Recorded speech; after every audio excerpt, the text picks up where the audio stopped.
Hello everyone, welcome to star IQ. Star IQ के video platform पे आपका बहुत बहुत स्वागत है। 1 मार्च 2023 के करंट अफेयर इस पर्टिकुलर वीडियो में आप मुझसे पढ़ने वाले हो। आइए फटाफट वीडियो की शुरुआत करते हैं। पहला सवाल है, राष्ट्रीय विज्ञान दिवस नेशनल साइंस डे का थीम क्या था? अब देखो, ये तो सबको पता है कि नेशनल साइंस डे कब सेलिब्रेट करते हैं हम लोग। नेशनल साइंस डे हम लोग हर साल सेलिब्रेट करते हैं, 28 फरवरी को मनाते हैं। और इस बार का थीम क्या था? इस बार का थीम था global science for global well being. Global science for global well being जो है ना, ये इसका थीम था। अच्छा, 28 फरवरी को ये दिन क्यों मनाते हैं? थोड़ा दिमाग पे जोर डालिएगा। क्यों मनाते हैं? क्योंकि 28 फरवरी 1928 को ही रमन इफेक्ट की खोज हुई थी। बहुत इंपॉर्टेंट है। एक वैज्ञानिक थे हमारे फिजिक्स के, जिनका नाम है सर चंद्रशेखर वेंकट रमन। उन्होंने फिजिक्स के फील्ड में इस रमन इफेक्ट की खोज की थी 28 फरवरी 1928 को। और इसीलिए ही इस दिन को इतनी वैल्यू देने के लिए, सम्मान देने के लिए हर साल नेशनल साइंस डे सेलिब्रेट करते हैं। और आपको मैं बता देता हूँ एक बहुत इंपॉर्टेंट बात कि 1930 में इसी खोज के चलते इन्हें नोबेल प्राइज के लिए भी सम्मानित किया गया था। और इस बार का थीम तो खैर आपको पता लग ही गया कि global science for global well being इस बार का थीम था। किस खिलाड़ी ने साल 2022 के फीफा फुटबॉल अवार्ड्स में बेस्ट मेंस फुटबॉल का अवार्ड जीता है? Best mains footballer of the year का अवार्ड अभी हाल ही में जीता है। अच्छा, गैस करिए क्या आंसर हो सकता है। बिल्कुल आप ठीक सोच रहे होंगे, लियोनेल मेसी यही है। फीफा वर्ल्ड कप 2022 अवार्ड की घोषणा अभी हाल ही में हुई है। अर्जेंटीना के वर्ल्ड कप विजेता कप्तान भी है लियोनेल मेसी। इनको ही पुरुष वर्ग में best footballer of the year का अवार्ड दिया गया है। अच्छा, ये हुए कहाँ पे थे इस बार? ये हुए थे कतर की राजधानी दोहा, आप लोग सभी जानते होंगे।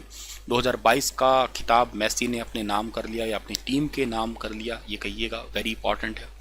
अच्छा, सर्वश्रेष्ठ फीफा महिला अवार्ड जो है ना, ये किसे मिला है? ये मिला है एल्केसिया पुटेलस को, ठीक है ना। पुटेलस ये भी एक बहुत फेमस खिलाड़ी है, याद रखिएगा, एल्केसिया पुटेलस, ठीक है ना। और सर्वश्रेष्ठ फीफा पुरुष goalkeeper of the year award जो है ना, वो मिला है एमिलियानो मार्टिनेज को, ठीक है ना। एमिलियानो मार्टिनेज, ठीक है ना, मार्टिनेज, इनको मिला है, इनको गोलकीपर ऑफ द ईयर का अवार्ड, ठीक है। चलिए थोड़ा और आगे। फिक्की ने अपना महासचिव किसे बनाया है? तो फिक्की ने अभी हाल ही में अपना नया महासचिव बनाया है शैलेश पाठक को। ऑप्शन नंबर ए इस सवाल का बिल्कुल ठीक रहेगा। शैलेश पाठक को अपना नया महासचिव बनाया है। अच्छा, शैलेश पाठक जो है ना, इनकी बहुत सारी कंपनियों और उन्होंने बहुत सारी कंपनियों के पद पे रह चुके हैं। ये 1986 में IIM कोलकाता से MBA की डिग्री करने के बाद में फिक्की की स्थापना 1927 में की गई थी और डिग्री हासिल की थी इन्होंने।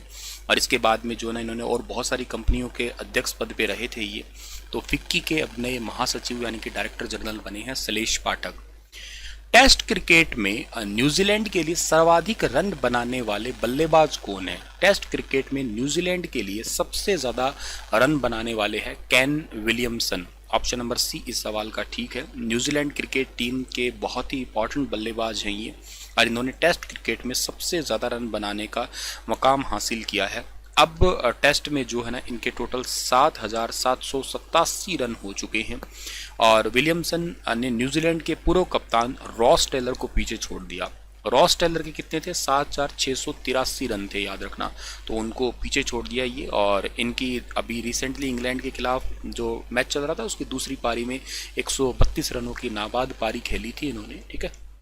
न्यूजीलैंड के हाल ही में प्रधानमंत्री बने हैं, उनका नाम क्या है? क्रिप्स हिपकिंस, ठीक है ना, क्रिप्स हिपकिंस, ये याद रखना। केंद्रीय मंत्री पुरुषोत्तम रूपाला ने ग्रैंड स्टार्टअप कॉन्क्लेव का उद्घाटन कौन से शहर में किया है? तो ये उद्घाटन अभी हाल ही में किया गया है हैदराबाद में। ऑप्शन नंबर बी इस सवाल का ठीक है। केंद्रीय मत्स्य पालन, पशुपालन और डेयरी मंत्री है पुरुषोत्तम रूपाला। इन्होंने हैदराबाद में एक कॉन्क्लेव सेंटर में पशुपालन और डेयरी में ग्रैंड स्टार्टअप कॉन्क्लेव का उद्घाटन किया है। क्या है सर ये? इसका उद्देश्य क्या है? देखो, जो एग्रीकल्चर और उससे एलाइड सेक्टर्स के जितने भी स्टार्टअप हैं, उनको बढ़ावा देना ही इसका एक सीधा सीधा उद्देश्य है। मैं आपको बता देता हूँ, इस भारत देश के अंदर एग्रीकल्चर से रिलेटेड कोई भी यूनिकॉर्न कंपनी नहीं है। तो बजट में भी कहा गया था कि हमें कोशिश करनी है कि यूनिकॉर्न कंपनी कैसे न कैसे बनाई जा सके। तो इसीलिए ये इस बार का कॉन्क्लेव है, इसी पे ही फोकस रहने वाला है। मल्टीलैटरल कोबरा वॉरियर एक्सरसाइज का आयोजन किस देश में किया जाएगा? मल्टीलैटरल कोबरा वॉरियर एक्सरसाइज का जो आयोजन होगा ना, वो होगा कहाँ पे? यूनाइटेड किंगडम में। ऑप्शन नंबर पहला है इस सवाल का, वो बिल्कुल ठीक रहेगा। इसमें मिराज 2000 लड़ाकू विमान और अन्य विमानों को भी इसमें भेजा जाएगा कोबरा वॉरियर एक्सरसाइज के अंदर। भारतीय वायुसेना के साथ में इसमें Finland, Sweden, Africa, America, Singapore, इनकी वायुसेना भी भाग लेने वाली है। ब्रिटेन की भी रॉयल एयर फोर्स है, वो भी इसमें शामिल होगी, याद रखना। और इसमें इंडियन एयरफोर्स के 5 मिराज है, वो भी शामिल होने वाले हैं। इसके अलावा 2 C-17 ग्लोब मास्टर और एक IL-78 मिड एयर रिफ्यूलर विमान है, वो भी इसमें इस बार भाग लेगा, शामिल होने वाला है। सो ये अपने आप में काफ़ी इंपॉर्टेंट है। मल्टी लैटरल होते हैं, मतलब इसमें बहुत सारे देश जो है ना वो पार्टिसिपेट करते हैं या हिस्सा लेते हैं, ये याद रखिएगा आप लोग, ठीक है। चलिए थोड़ा और आगे जाते हैं। तो अगला सवाल है कि हाल ही में समाचारों में रहा एक आर्टिकल है हमारा। आर्टिकल कौन सा है? ये आर्टिकल हमारा है 93, ठीक है ना। ये समाचारों में रहा संविधान का अनुच्छेद 93 निम्नलिखित में से किससे संबंधित है? तो ये अनुच्छेद जो है वो संबंधित है लोकसभा के अध्यक्ष और उपाध्यक्ष के चुनाव से संबंधित। सर क्या है ये, इसका मतलब बताइए। देखो, लोकसभा के जो अध्यक्ष हैं वो कौन है, ये तो आपको पता होगा। लोकसभा के जो अध्यक्ष हैं उनका नाम है ओम बिरला, ठीक है ना, ओम बिरला। अच्छा, ओम बिरला कहाँ से? ये राजस्थान के कोटा से है और ये अध्यक्ष है लोकसभा के। किस नंबर के अध्यक्ष है, कमेंट में आप मुझे बताओ। अच्छा, 2019 से इस पद पे कोई भी अध्यक्ष मतलब उपाध्यक्ष नहीं है, ठीक है ना, कोई भी उपाध्यक्ष नहीं है। और ये आर्टिकल ये कहता है कि होना बहुत जरूरी है। तो इस करके सुप्रीम कोर्ट में एक व्यक्ति ने केस किया कि इस पद पे कोई भी उपाध्यक्ष नहीं है, सरकार इसको अनदेखी कर रही है। तो इस करके खूब चर्चा में चल रहा है पिछले कई दिनों से। अच्छा, विधानसभा में भी कुछ ऐसा होता है क्या सर? हाँ, विधानसभा में भी ऐसा कुछ होता है। विधानसभा में भी एक आर्टिकल है 178, इसके तहत अध्यक्ष और उपाध्यक्ष दोनों होते हैं। सभी राज्यों में ऐसा है, लेकिन 5 राज्य ऐसे हैं जहां पे इस नियम का उल्लंघन कर रहे हैं। इनमें से एक राज्य जो है वो है राजस्थान है, दूसरा कौन सा है? MP है, तीसरा कौन सा है? UK यानी कि उत्तराखंड है, और एक हमारा राज्य है UP है, और एक राज्य है झारखंड है। ये 5 राज्य ऐसे हैं जो इस नियम का उल्लंघन कर रहे हैं, वरना बाकी सभी राज्य, जैसे मैं हरियाणा राज्य से बात करता हूँ, जिस राज्य से मैं हूँ, तो हरियाणा जो राज्य है इसके लोक विधानसभा के जो अध्यक्ष है ज्ञानचंद गुप्ता है, और विधानसभा में ही डेप्यूटी जो अध्यक्ष हैं या यूं कहिएगा उपाध्यक्ष जो है ना, उनका नाम है रणबीर गंगवा। तो ये खैर आपको पता ही होगा इनके बारे में, लेकिन मुद्दा ये है कि सभी राज्यों में है, बाकियों में नहीं है। जिनमें नहीं है उनके बारे में मैंने बता दिया। ऐसा राज्यसभा में भी होता है। राज्यसभा में हालांकि अध्यक्ष नहीं बोलते, उनको चेयरमैन और वाइस चेयरमैन बोलते हैं। चेयरमैन तो आप सभी को पता है, जो उपराष्ट्रपति होते हैं वही है, जिनका नाम है जगदीप धनखड़। लेकिन वाइस चेयरमैन कौन है? वाइस चेयरमैन है हरिवंश नारायण सिंह। हरिवंश नारायण सिंह ये 2018 से इस पद पे है, याद रखना, हरिवंश नारायण सिंह। हाल ही में वुल्फ पुरस्कार 2023 के विजेताओं की घोषणा की गई है। निम्नलिखित में से किस देश के वुल्फ फाउंडेशन के द्वारा इसको दिया जाता है? वैसे वुल्फ का मतलब भेड़िया होता है, पर ये वुल्फ फाउंडेशन है कहाँ का? ये इजराइल का है, और इसकी तरफ से ये अवार्ड दिया गया है। अब ये अवार्ड किन किन को मिला है वो तो हमें याद करना इतना जरूरी नहीं है, लेकिन हाँ, जितना जरूरी था वैसा सवाल मैंने बना लिया है। ये अवार्ड कब से दिया जा रहा है? ये अवार्ड 1978 से दिया जा रहा है। एक जर्मन पर्सन थे जिनका नाम है रिकार्डो वॉल्फ, उन्होंने इसको स्टार्ट किया था, याद रखना। ये अवार्ड दिया जाता है वहाँ के, मतलब वैसे तो जितने भी नोबेल प्राइज जो होते हैं ना, जो 6 फील्ड है नोबेल के, फिजिक्स है, केमिस्ट्री है, मेडिसिन है, इकोनॉमिक्स है, लिटरेचर है, पीस है, इनमें तो खैर दिया जाता ही जाता है। के अलावा मैथमेटिक्स में, के अलावा म्यूजिक में, पेंटिंग में, आर्ट एंड कल्चर में, इन फील्ड में भी ये अवार्ड दिया जाता है। इस अवार्ड में $1,00,000 दिए जाते हैं। के अलावा ये अवार्ड जो दिया जाता है इजराइल की संसद में, इजराइल की संसद का क्या नाम है? इजराइल का संसद का नाम है नेसेंट, आपको शायद पता होगा, ठीक है ना।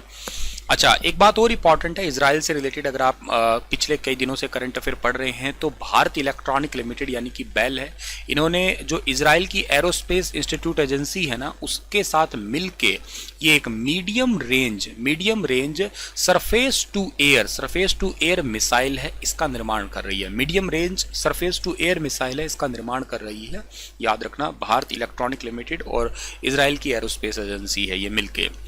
एक थोड़े दिन पहले मैंने पढ़ाया होगा, एक भूमध्य सागर से लगता हुआ इजराइल के अंदर एक बंदरगाह है, बहुत बड़ा बंदरगाह है, जिसका नाम है हाइफा पोर्ट को अब कौन बनाएगा? हाइफा पोर्ट को बनाएगा अदानी ग्रुप बनाएगा, ठीक है ना, अदानी ग्रुप बनाएगा हाइफा पोर्ट को। इजराइल की जो स्पेस एजेंसी है उन्होंने एक अल्ट्रासैट मिशन भी लॉन्च किया था थोड़े दिन पहले ही, ये भी खूब चर्चा में रहा था। अल्ट्रासैट एक मिशन था, एक्चुअली एक सैटेलाइट था ये, और ये सैटेलाइट एरो जो एस्ट्रोफिजिक्स होती है ना उसके लिए इन्होंने लॉन्च किया था, तो करके भी ये थोड़ा सा चर्चा में रहा था। और इसके अलावा अगर बात की जाए तो इजराइल और लेबनान है ना, इनके बीच में एक तेल और गैस के कुएं के लिए भी थोड़ी अनबन चल रही थी, काफ़ी समय से चल रही थी। इजराइल और एक देश है जिसका नाम है लेबनान, इनके बीच में तेल और गैस के कुएं के लिए अब सुलह हुई है हाल ही में।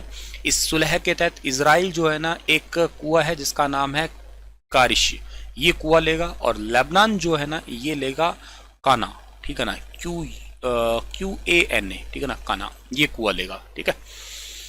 चलिए आगे बढ़ते हैं। अगला सवाल है, टॉमटॉम द्वारा हाल ही में जारी रिपोर्ट के अनुसार निम्नलिखित में से कौन सा शहर ड्राइव करने में दुनिया का दूसरा सबसे धीमा शहर है, ठीक है ना, दूसरा सबसे धीमा शहर है, मतलब सबसे ज़्यादा भीड़ भाड़ वाला शहर कहूँगा मैं। तो लेटेस्ट अपडेट के अनुसार दुनिया का दूसरा सबसे धीमा शहर बेंगलुरु है।